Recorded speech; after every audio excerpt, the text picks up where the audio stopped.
Welcome back to Dane Harden Martial Arts on YouTube. This is lecture 28 on Taekwondo and on this idea of Shinto, which is the lecture at the red belt level. Shin, which is this symbol, means spirit. To and or do, which means the path. Together, a spiritual path. You'll see Shin in the symbolism of our Gishinkan, which we wear on our patches.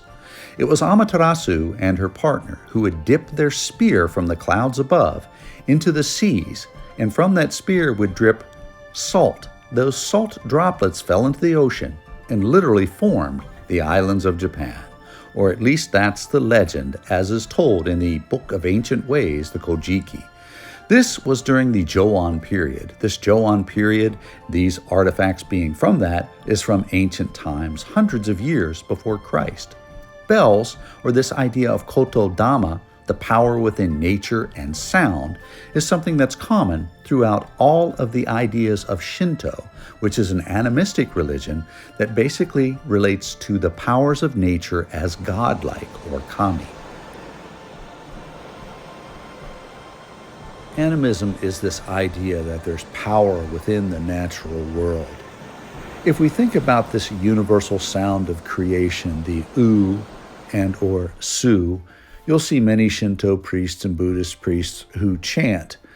That chanting is felt in Western medicine to stimulate the pineal gland, which is at the base of the pituitary gland, and helps to improve both serotonin and norepinephrine release. If you listen to the ocean, you can hear the Su. This is the Mizugami on the Ishinryu karate patch. The Mizugami was the water goddess. You'll see many of these things throughout martial arts, like this kamisa with the jinja, which relates to Shintoism. The kamisa often has photos or pictures of instructors past. This was my teacher, Junri, who passed away several years ago.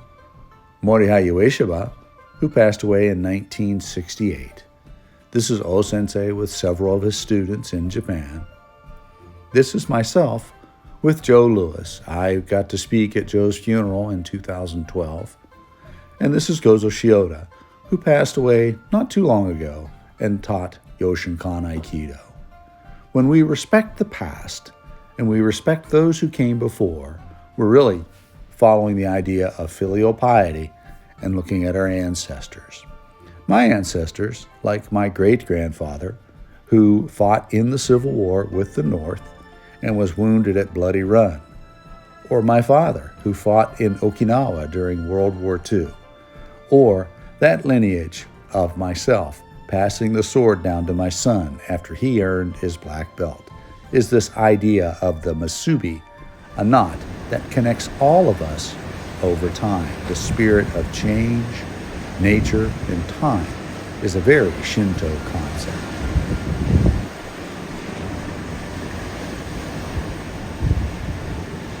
Shintoism itself is rich with symbols and ceremonies.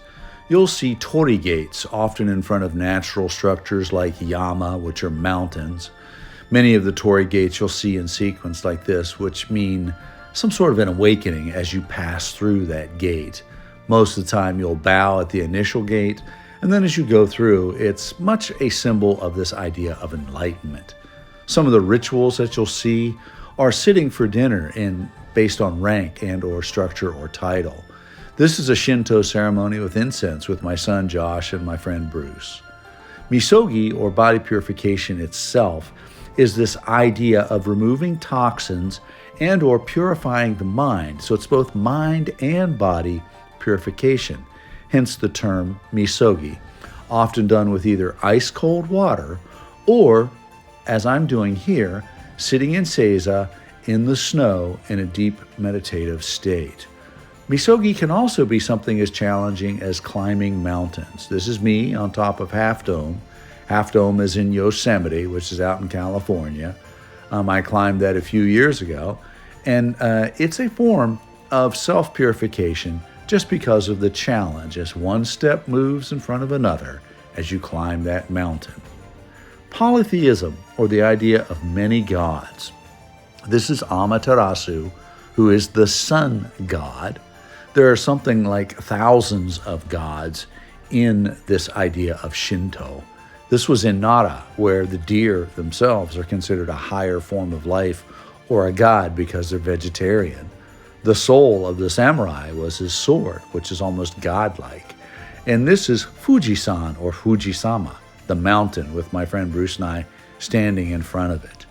Some of the Shinto ceremonies that you will see are ceremonies like this ceremony, which is praying for good rice crops. This is the ceremonies for the volcano or the ring of fire. This ceremony is a ceremony for education and for healthy children. And this ceremony itself is for knowledge and wisdom. Shintoism influenced both Japan and Korea. You can see Shintoistic influences even on the architecture, which relate back to nature, to stone, the stone gods, and or to the tree gods, the sky, the sun, and the stars. All are part of this idea of Shinto.